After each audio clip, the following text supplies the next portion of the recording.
sebagai instrumen sebuah negara untuk menciptakan keamanan nasional. Pembangunan bidang pertahanan dan keamanan di tanah air harus berpedoman pada ciri pembangunan yang berdasarkan Pancasila. Pembangunan dalam bidang ini harus dijaga dalam rangka menjaga marwah dan kedaulatan bangsa Indonesia. Sishan Kamrata, Sistem Pertahanan dan Keamanan Rakyat. Sistem yang digunakan Indonesia untuk menjaga kedaulatan negara dari berbagai ancaman.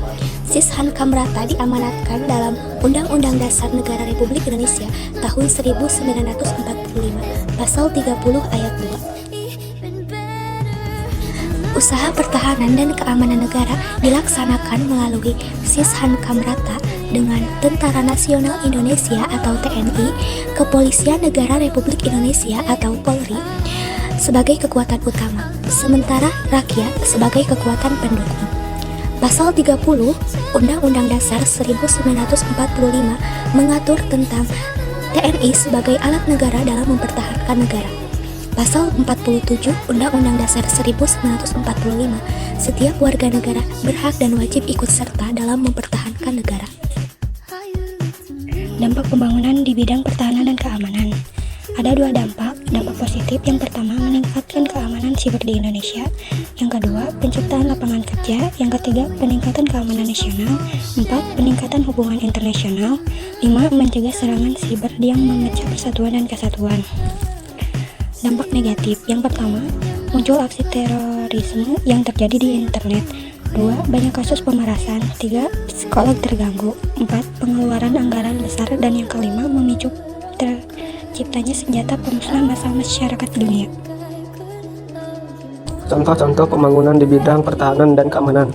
Contoh nomor 1, peningkatan anggaran militer seperti di negara Amerika Serikat telah secara konsisten meningkatkan negara militernya dalam beberapa dekade terakhir, mencapai rekor tertinggi pada tahun 2020.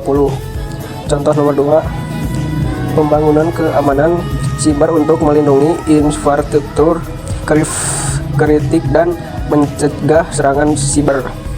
Contoh nomor 3, kerjasama internasional seperti negara-negara suatu telah bekerjasama untuk mengembangkan dan mengimplementasikan sistem pertahanan konflik, termasuk peningkatan patroli militer dan wilayah persahabatan perbatasan.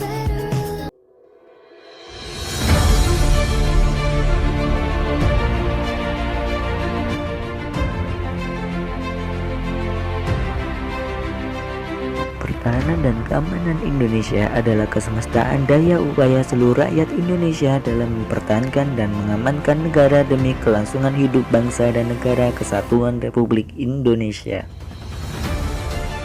Pertahanan dan keamanan negara Republik Indonesia dilaksanakan dengan menyusun, mengerahkan atau menggerakkan seluruh potensi nasional secara terintegrasi dan terkoordinasi.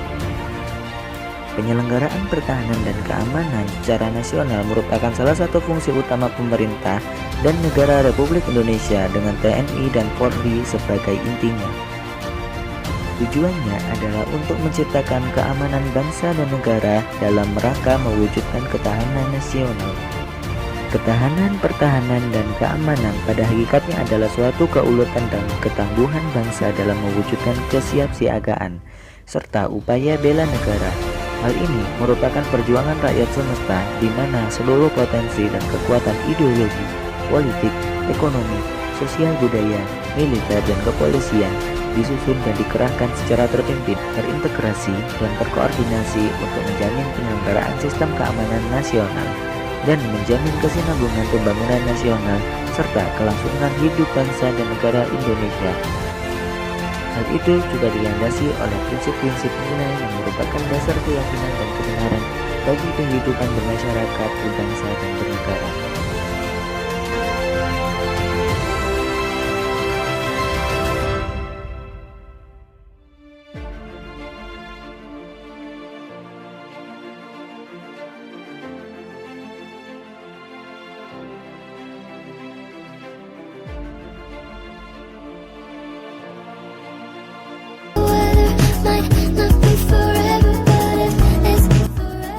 Pembangunan di bidang ekonomi. Pembangunan ekonomi adalah proses menuju kebaikan untuk meningkatkan taraf hidup masyarakat yang lebih baik. Pembangunan bidang ini sangat penting karena kebijakan atau peraturan harus dilakukan untuk mengatur hajat hidup seluruh masyarakat Indonesia. Pembangunan di bidang ini melibatkan peningkatan kesejahteraan dan kemakmuran suatu negara melalui pertumbuhan ekonomi, penciptaan lapangan kerja, dan peningkatan kesejahteraan masyarakat. Di bidang ekonomi menurut para ahli, misal Paul Todaro, sebuah proses multidimensi yang berkaitan dalam reorganisasi maupun reorientasi pada seluruh sistem ekonomi serta sosial. Adam Smith, pembangunan ekonomi adalah proses kombinasi antara penduduk di suatu negara dengan kemajuan teknologi yang ada di negara tersebut.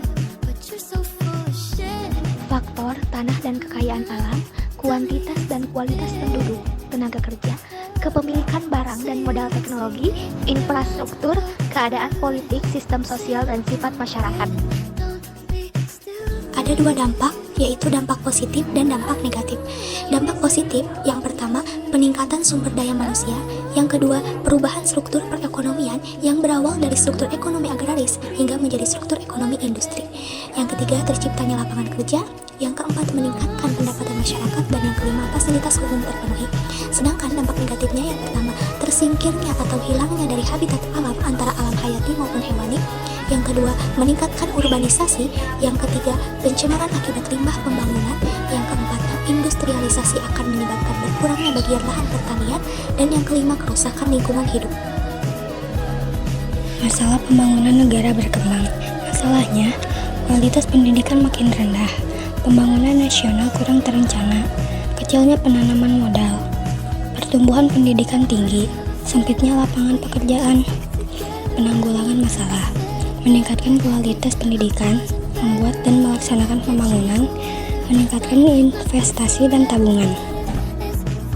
Indikator pembangunan di bidang ekonomi: 1. Pendapatan nasional. 2. Produksi nasional. 3. Pendapatan per kapita atau stabil. 4. Struktur ekonomi, seperti pergeseran dari sektor pertanian yang berubah menjadi sektor industri. Ada juga faktor pendukung. Ada pula hambatan pada proses pembangunan ekonomi.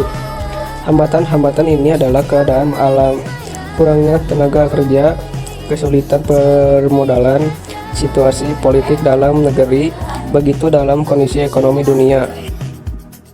Tahapan pembangunan ekonomi.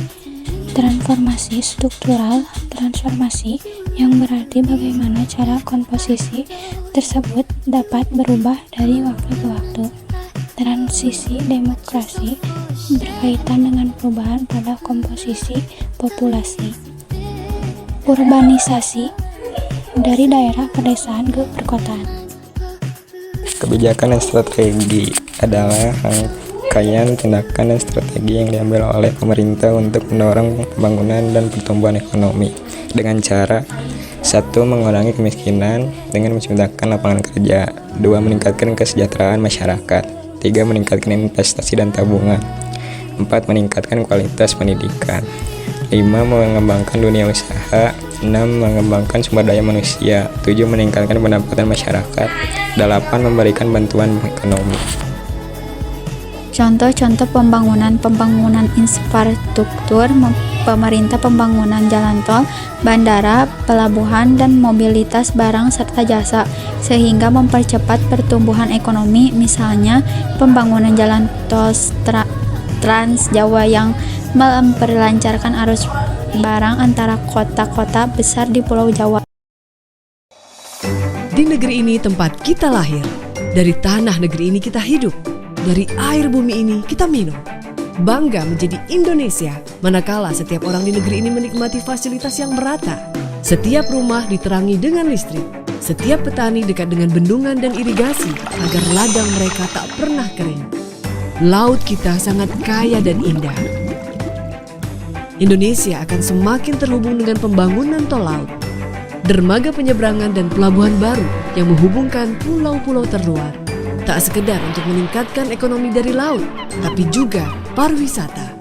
Kita juga akan semakin mudah menjangkau seluruh wilayah Indonesia dengan ribuan kilometer jalan baru, ratusan kilometer jalur kereta api, dan bandara baru yang semakin nyaman dan cepat menghubungkan Indonesia. Semua pembangunan ini bisa diwujudkan dengan peran serta kita untuk Indonesia sejahtera yang dibangun dari pajak kita. Karena cinta Indonesia, kita yang memeliharanya.